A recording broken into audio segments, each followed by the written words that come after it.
ಕಟ್ಟಿಮಾಡು ಗ್ರಾಮದ ಮಹಾಮೃತ್ಯುಂಜಯ ದೇವಾಲಯದಲ್ಲಿ ದೇವಾಲಯದ ಕಟ್ಟುಪಾಡುಗಳೊಂದಿಗೆ ಎಲ್ಲಾ ಜಾತಿಯವರು ಸಮಾನರು ಎಂಬ ದೃಷ್ಟಿಯಿಂದ ಕೆಲವು ನಿರ್ಣಯಗಳನ್ನು ಈ ಹಿಂದೆ ಕೈಗೊಳ್ಳಲಾಗಿದ್ದು ಅದರಂತೆ ಮುಂದಿನ ದಿನಗಳಲ್ಲಿಯೂ ಸಾಗಬೇಕೆಂದು ಗಣಪತಿ ಸೇವಾ ಸಮಿತಿ ಮಾಜಿ ಅಧ್ಯಕ್ಷ ಹಾಗೂ ಮಹಾಮೃತ್ಯುಂಜಯ ದೇವಸ್ಥಾನದ ಸ್ವಯಂ ಸೇವಕರಾದ ಪಿಕೆ ಉಮೇಶ್ ಮನವಿ ಮಾಡಿದ್ದಾರೆ.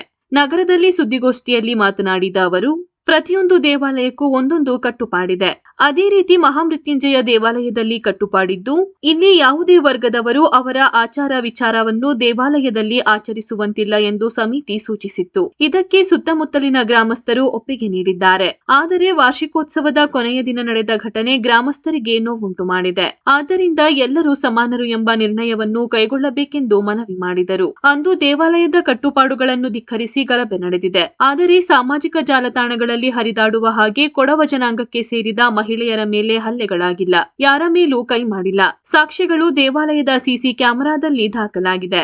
ಅಲ್ಲದೆ ಅವರನ್ನು ದೇವಾಲಯದ ಒಳಗೆ ಬರಬೇಡಿ ಎಂದು ಯಾರೂ ಹೇಳಿಲ್ಲ. ಬದಲಾಗಿ ದೇವಾಲಯದ ಕಟ್ಟುಪಾಡುಗಳನ್ನು ಪಾಲಿಸುವಂತೆ ಮನವಿ ಮಾಡಿದ್ದೇವೆ. ನಿರ್ಣಯಕ್ಕೆ ಧಿಕ್ಕರಿಸಿದ್ದು ಗಲಭೆಗೆ ಕಾರಣವಾಗಿದೆ. ಮುಂದಿನ ದಿನಗಳಲ್ಲಿ ದೇವಾಲಯ ಆಡಳಿತ ಮಂಡಳಿಯವರು ಸಭೆ ನಡೆಸಿ ಸರ್ವರೂ ಸಮಾನರು ಎಂಬ ಕಟ್ಟುಪಾಡನ್ನು ಜಾರಿಗೆ ತರುವಂತಾಗಬೇಕೆಂದು ಮನವಿ ಮಾಡಿದರು. ಗಣಪತಿ ಸೇವಾ ಸಮಿತಿ ಉಪಾಧ್ಯಕ್ಷ ಪಿಬಿ ತಿಮ್ಮಪ್ಪ ಮಾತನಾಡಿದರು. ಸುದ್ದಿಗೋಷ್ಠಿಯಲ್ಲಿ ಮಹಾಮೃತ್ಯುಂಜಯ ದೇವಸ್ಥಾನದ ಸ್ವಯಂ ಸೇವಕರು ಹಾಗೂ ಗ್ರಾಮಸ್ಥರಾದ ಎಂಎಸ್ ವೆಂಕಟೇಶ್, ಎಂಟಿ ಲೋಕೇಶ್, ಬಿಎ ಜಯರಾಮ್ ಹಾಗೂ ಮತ್ತಿತರರು ಉಪಸ್ಥಿತರಿದ್ದರು. ಮೀಟಿಂಗ್ ಅಲ್ಲಿ ಏನು ಬೈಲೆ ಅಂತ ಬರೆದಿದ್ದಾರೆ, ಅದೇ ನಿಯಮ ಪ್ರಕಾರ ಎಲ್ಲರೂ ಒಂದೇ, ಆ ಜಾತಿ ಈ ಜಾತಿ ಇಲ್ಲ, ಎಲ್ಲರೂ ಒಂದೇ ಅಂತ ಹೇಳಿ ನಾವು ಇದೇ ತರ ಮುಂದೆ ಹೋಗುವ. ಜಾತಿ ಭೇದ ಬೇಡ ನಮ್ಮಲ್ಲಿ. ಆದ್ರೆ ಜಾತಿ ಭೇದ ಅಂತ ಹೇಳಿದ್ರೆ ನಾವು ಒಂದು ಜನಾಂಗದವರಿಗೆ ಉಡುಪನ್ನು ಹಾಕ್ಲಿಕ್ಕೆ ಬಿಟ್ರೆ ಇನ್ನೊಂದು ಜನಾಂಗದವರು ಅವರ ಹಿಂದ್ಗಡೆ ನಿಲ್ಬೇಕಾಗ್ತದೆ, ಅವರ ಬೆನ್ನನ್ನು ನೋಡ್ಬೇಕಾಗ್ತದೆ. ದೇವಸ್ಥಾನದಲ್ಲಿ ಅವರೇ ಮುಂದೆ ಹೋಗ್ತಾರೆ. ಈಗ ನೋಡ್ಬೇಕು, ಜನಾಂಗದವರಿಗೂ ಅವರ ಉಡುಪಿದೆ, ಅವ್ರು ಆಗ್ತಾ ಇಲ್ಲ, ನಮಗೋಸ್ಕರ ಅವರು ಸಹ ಆಗ್ತಾ ಇಲ್ಲ.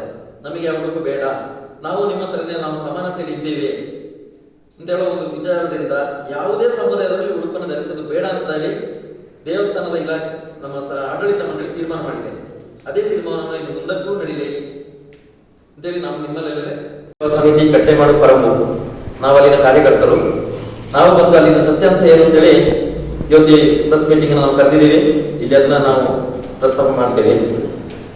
ಮಹಾಮೃತ್ಯುಂಜಯ ಮಹದೇಶ್ವರ ಕ್ಷೇತ್ರ 1400 ವರ್ಷಗಳ ಇತಿಹಾಸವುಳ್ಳ ಒಂದು ಕ್ಷೇತ್ರವಾಗಿದ್ದು, ಇಲ್ಲಿ ಕಟ್ಟೆಮಾಡಿನ ಪ್ರತಿಯೊಂದು ನಿವಾಸಿಗಳು ಸೇರಿ ಅಲ್ಲಿ ಕೆಲಸ ಕಾರ್ಯಗಳಲ್ಲಿ ಸೇರಿಕೊಂಡು ಅಲ್ಲಿ ನಮ್ಮ ದೇವಸ್ಥಾನದ ಆಡಳಿತ ಮಂಡಳಿಯವರು ಏನು ತೀರ್ಮಾನ ಕೈಗೊಂಡಿದ್ದಾರೆ ಅದನ್ನು ಎಲ್ಲರೂ ಕಟ್ಟುನಿಟ್ಟಾಗಿ ಪಾಲಿಸಿಕೊಂಡು ಬಂದಿದ್ದೀವಿ. ಅವ್ರು ಏನು ರೂಲ್ಸ್ ರೆಗ್ಯುಲೇಷನ್ ತಂದಿದ್ದಾರೆ ಅದರ ಮುಖಾಂತರ ಹಬ್ಬ ನಡೆಯುವಾಗ ಎಲ್ಲಾ ಪ್ರತಿಯೊಂದು ಜನಾಂಗದವರು, ಅಲ್ಲಿ ಗೌಡ, ಕೊಡವ, ಮಲಯಾಳಿ ಇನ್ನಿತರ ಯಾರು ಅಂತ ಇಲ್ಲ, ಎಲ್ಲ ಒಂದೇ ಸಮಾನತೆಯವರು. ಅಲ್ಲಿ ದಲಿತರು ಇದ್ದಾರೆ, ಪ್ರತಿಯೊಂದು ಸಮುದಾಯದವರಲ್ಲಿ ಇದ್ದಾರೆ. ಅವರ ಈ ದಲಿತರನ್ನ ಮುಂದೆ ಇಟ್ಕೊಂಡು ಕೆಲವು ದೇವಸ್ಥಾನಗಳಲ್ಲಿ ಏನ್ ಮಾಡಿದ್ದಾರೆ ಅಂತ ಹೇಳಿದ್ರೆ, ಈ ಕುಪ್ಪೆ ಅವರು ಸಮವಸ್ತ್ರ ಧರಿಸಿದಾಗ ಅವರು ಮುಂದೆ ನಿಂತು ಈ ದಲಿತರು ಹಿಂದೆ ನಿಂತಾಗ ಅವರ ಬೆನ್ನು ನೋಡ್ಬೇಕಲ್ಲದೆ ದೇವಸ್ಥಾನದ ದೇವರು ನೋಡ್ಲಿಕ್ಕೆ ಆಗ್ತಾ ಇಲ್ಲ. ಆ ವಿಷಯಕ್ಕೋಸ್ಕರ ಆ ದೇವಸ್ಥಾನ ಸಮಿತಿಯವರು ಏನ್ ತೀರ್ಮಾನ ಮಾಡಿದ್ರಂದ್ರೆ, ಇಲ್ಲಿ ಎಲ್ಲ ಜನಾಂಗದವರು ಒಂದೇ, ಇಲ್ಲಿ ಯಾವುದೇ ಸಮುದಾಯದ ವಸ್ತ್ರಗಳು ಕಟ್ಟುಪಾಡು ಇಲ್ಲ, ಎಲ್ಲರೂ ಜಾತಿ ಭೇದ ಇಲ್ಲದೆ ಎಲ್ಲರೂ ಒಂದೇ ಸಮಾನವಾಗಿ ಮಡಿ ಬಟ್ಟೆಯನ್ನು ಉಟ್ಟು ದೇವಸ್ಥಾನಕ್ಕೆ ಬರುವಂತಹ ಒಂದು ರೂಲ್ಸ್ ಅನ್ನ ಸಮಿತಿಯವರು, ದೇವಸ್ಥಾನ ಸಮಿತಿಯವರು ಮೀಟಿಂಗ್ ಅಲ್ಲಿ ತೀರ್ಮಾನ ಕೈಗೊಂಡು ಅದಕ್ಕೆ ಒಂದು ತಿಂಗಳಿಂದಲ್ಲಿ ಶ್ರಮದಾನ ಪಡ್ಕೊಂಡು ಎಲ್ಲಾ ಕೆಲಸ ಕಾರ್ಯಗಳನ್ನು ಮಾಡಿಕೊಂಡು ಮುಂದೆ ಬಂದಿದ್ದೇವೆ.